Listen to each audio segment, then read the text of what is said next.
नमस्कार दोस्तों, आपका अपना सक्सेस कोच डॉक्टर आशीष एक बार फिर से आपके बीच में उपस्थित है।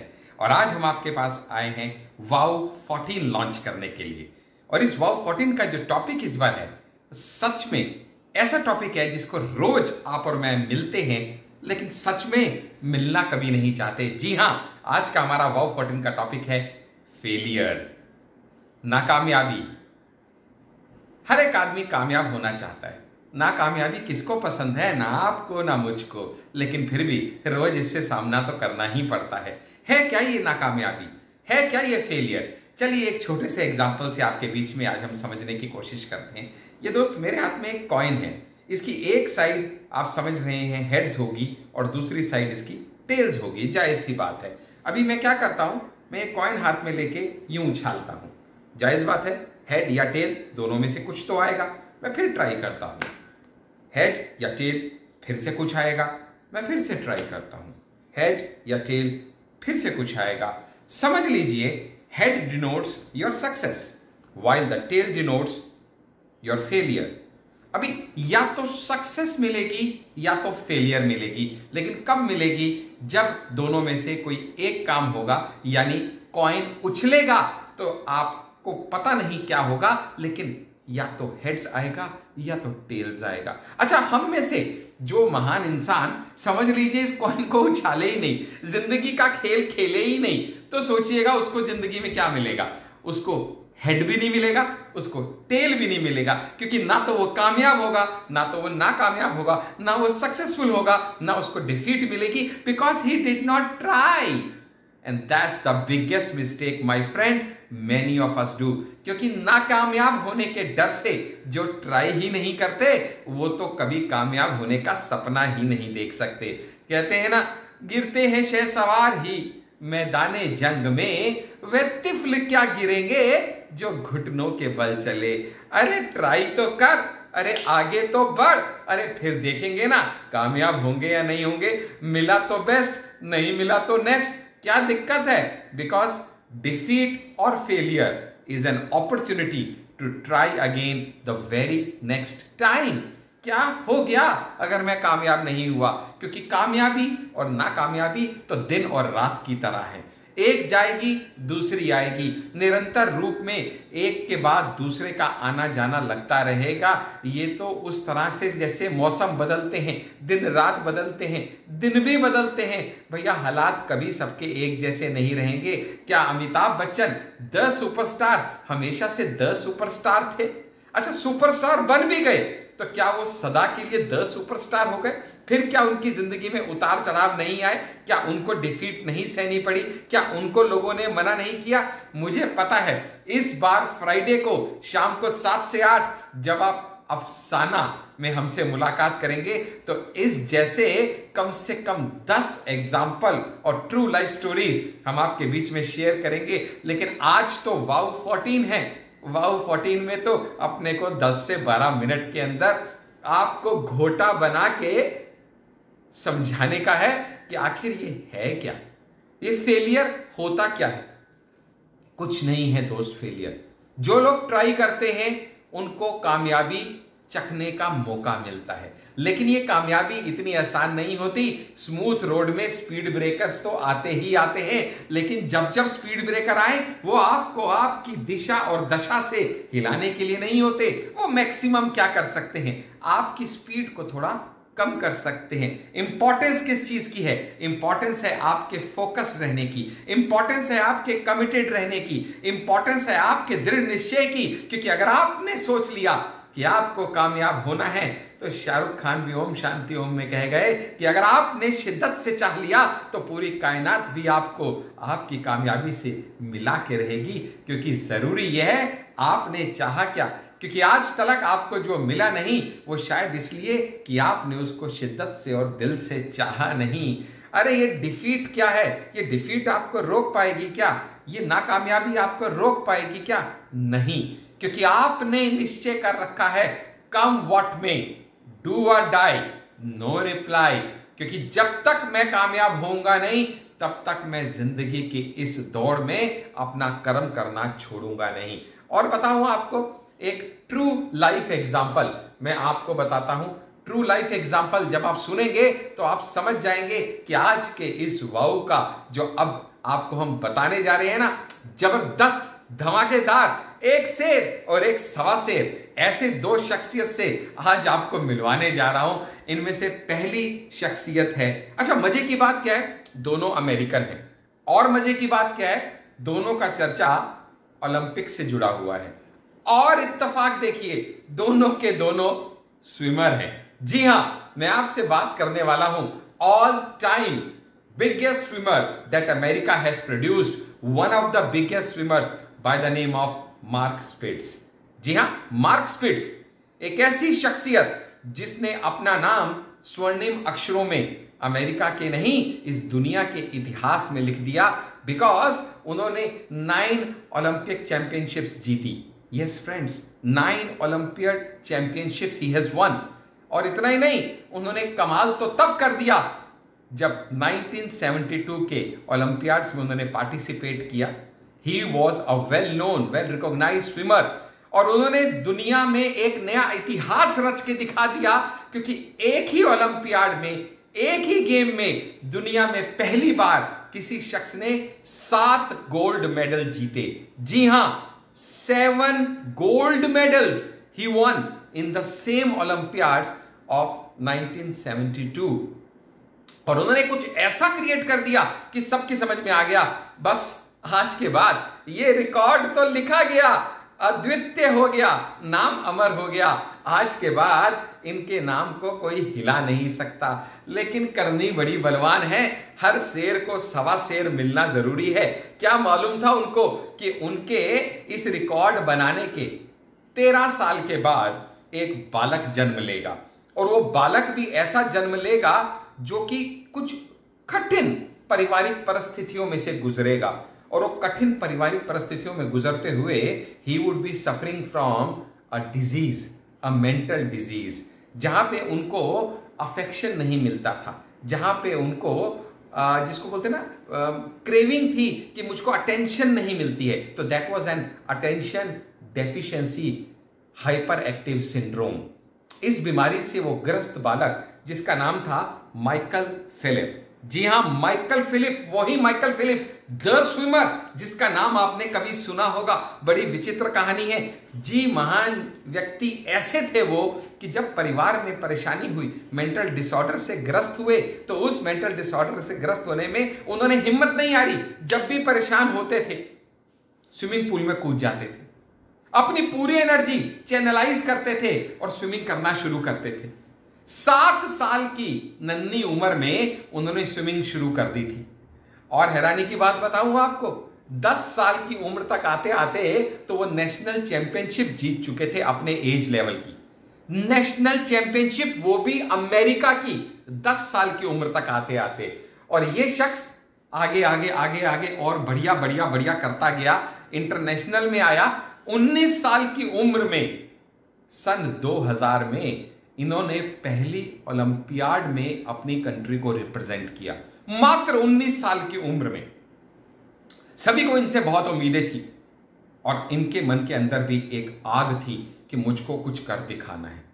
सन 2000 में पहली बार इन्होंने डेब्यू किया, अच्छा परफॉर्म किया, लेकिन इनको पता चल गया क्योंकि कोई ऐसा है जो गॉड फादर जाना जाता है स्विमिंग का, और वो भी अमेरिका से ही है। और वो कौन थे पता जब लगाया तो पता चल गया, भाई वो तो बात हो रही थी मार्क स्पिट्स की। जी हां, वही मार्क स्पिट्स जिसका हमने पहले जिक्र किया। वो मार्क स्पिट्स ने इतिहास रचा हुआ था, क्योंकि 7 गोल्ड मेडल एक ही ओलंपियाड में जीत चुके थे। अभी इनको लगा यार कुछ भी हो जाए, अब मुझे तो ये रिकॉर्ड ब्रेक करना है। अब इनके पास टाइम जो था वो था, ठीक है अगला ओलंपियाड में अभी 4 साल बचे हैं, 4 साल बचे हैं अगले ओलंपियाड में, तैयारी शुरू करता हूं। इन्होंने तैयारी शुरू करी, और तैयारी शुरू करने के बाद इन्होंने बहुत जी जान से तैयारी शुरू करी, लेकिन मन में जो जुनून था वो अपने अंदर रोक नहीं पाए। और इन्होंने क्या किया, इन्होंने लोगों को डिक्लेयर कर दिया कि इस ओलंपियाड में मैं मार्क स्पिट्स का रिकॉर्ड तोड़ूंगा, क्योंकि वो अगर 7 गोल्ड लाके स्विमिंग में अपने देश का नाम रोशन कर सकता है, तो वो ऐसा नहीं है कि उसको कोई बीट नहीं कर सकता। मैं उसको बीट करके दिखाऊंगा। मैं 8 गोल्ड लेके आऊंगा। जब जब वो लोगों से ये कहते थे, लोग उन पे हंसते थे। अरे जा जा, वो 7 गोल्ड का रिकॉर्ड ब्रेक करना कोई मजाक मस्ती है क्या? लेकिन जब जब इनको ये सब इस तरह की अपमान किए जाने वाली बातें सुनाई जाती थी, तब तब ये इसको ईंधन के रूप में अपने अंदर एब्जॉर्ब करते थे। तब तब इनका पैशन, इनका डिटर्मिनेशन, इनका जुनून और ज्यादा बाहर आता था। मैं तो करके दिखाऊंगा।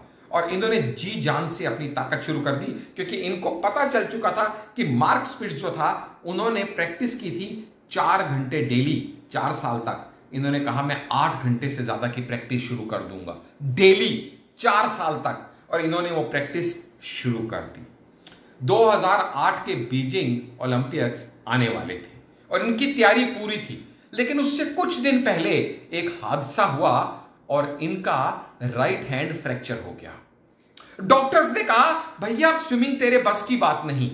बोले कोई बात नहीं, स्विमिंग मेरे बस की बात है, मेरा मिशन जो है मैं उसको पूरा करके रहूंगा। ठीक है, हाथ ज्यादा इस्तेमाल नहीं कर सकता। इन्होंने पैरों से प्रैक्टिस करनी शुरू करी।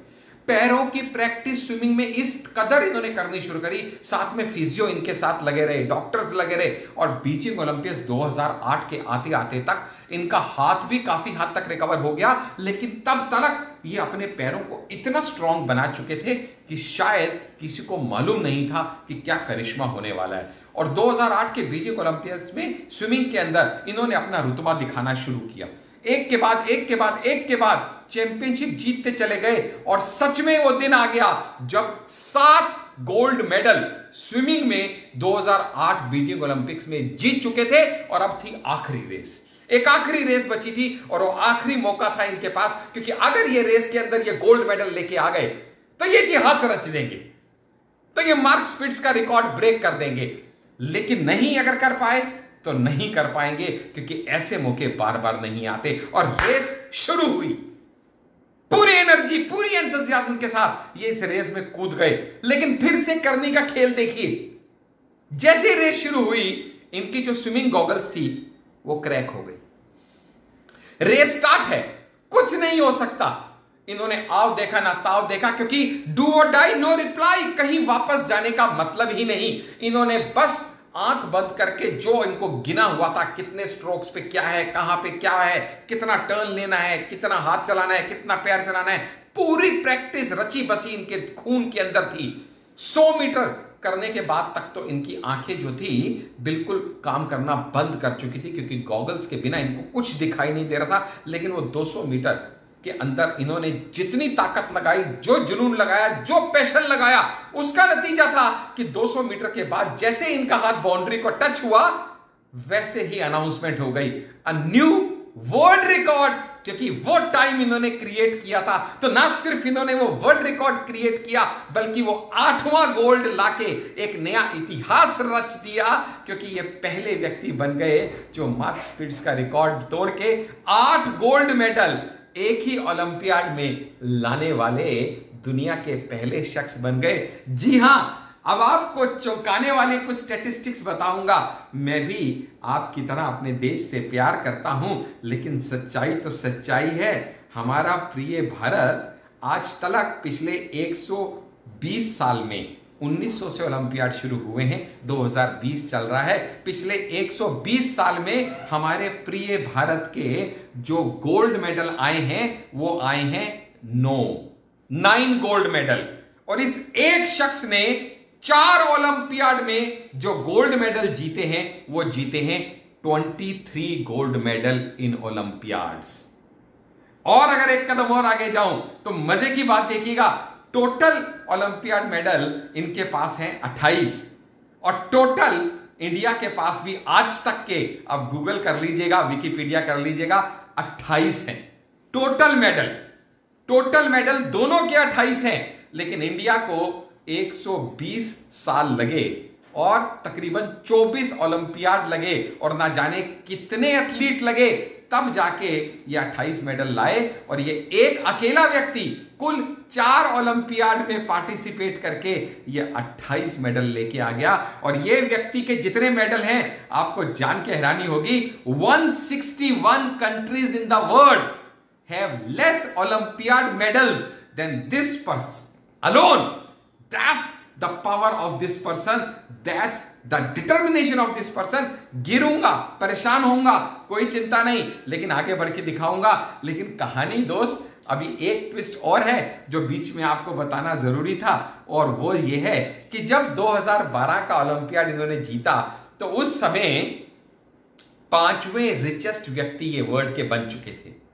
और उस समय इन्होंने संन्यास ले लिया गेम से 2012 में। और 2012 में संन्यास लेने के बाद पैसा बहुत था, गलत संगति में पड़ गए। गलत संगति में पड़ने के बाद कहीं ड्रग्स के केस में, कहीं ओवर ड्राइविंग के केस में, कहीं अल्कोहल के केस में इनका लाइसेंस भी जब्त हुआ, इनको जेल भी जाना पड़ा, और यहां तक कि इनकी स्विमिंग के ऊपर भी बैन लगा दिया गया। लेकिन यह बात थी 2012 की। 2014 में इन्होंने फिर से सोचा, कम वॉट में मैं फिर कुछ कर दिखाऊंगा, मैं बाउंस बैक करूंगा। ये दुनिया जो समझती है ना कि मैं खत्म हो गया, मैं फूका हुआ कारतूस हो गया, नहीं, मैं गिर चुका हूं, मैं डिफीट हो चुका हूं, लेकिन मैं फिर खड़ा हो सकता हूं, मैं दुनिया को प्रूव करके दिखाऊंगा। और 2016 में इन्होंने फिर से जबरदस्त प्रैक्टिस करके फिर अमेरिका को रिप्रेजेंट किया, फिर ओलंपियाड में पार्ट लिया, और फिर से 5 गोल्ड मेडल लाके पूरी दुनिया में अपना सिक्का जमा के दिखा दिया कि भाई साहब ऐसा नहीं है कि अगर गिर गया तो कुछ नहीं। क्योंकि कहते हैं ना कि गिरने में हर्ज नहीं है, मगर गिरे रहने में बहुत हर्ज है। जब जब आप गिरते हैं तब तब गिरिएगा तो कुछ ना कुछ उठा लीजिएगा, because every time you are defeated you have to start again. But then you don't start again from a big zero, you start from your experience of the past. That's the beauty of a positive minded person. So और detail में आप और मैं इस चीज को समझेंगे जब हम लोग फ्राइडे को शाम को 7 से 8 अफसाना में लाइव रहेंगे जियो मीट प्लेटफॉर्म पे। आपको मालूम है आप सभी को रेगुलर यूजर आईडी पासवर्ड भेजे जाते हैं। आप अफसाना में शाम को 7 से 8 जरूर हमसे मिलिएगा, लाइव डिस्कस करेंगे इसको। 1 घंटे आप और मैं साथ रहेंगे। और हां, अगर आपने हमारा YouTube channel the success coach doctor Ashish Handa अब तक सब्सक्राइब नहीं किया है तो 1 मिनट मत लगाइए, जल्दी से सब्सक्राइब कीजिए, लाइक कीजिए, शेयर कीजिए, कमेंट कीजिए, और हमको एक मौका दीजिए फिर से आपके साथ जुड़े रहने का। तब तक के लिए मैं डॉक्टर आशीष हांडा, आपका 10 सक्सेस कोच, आपसे विदा चाहता हूं। और ये वीडियो देखने के लिए हाथ जोड़ के आपका नमस्कार करता हूं, शुक्रिया अदा करता हूं। Thank you friends.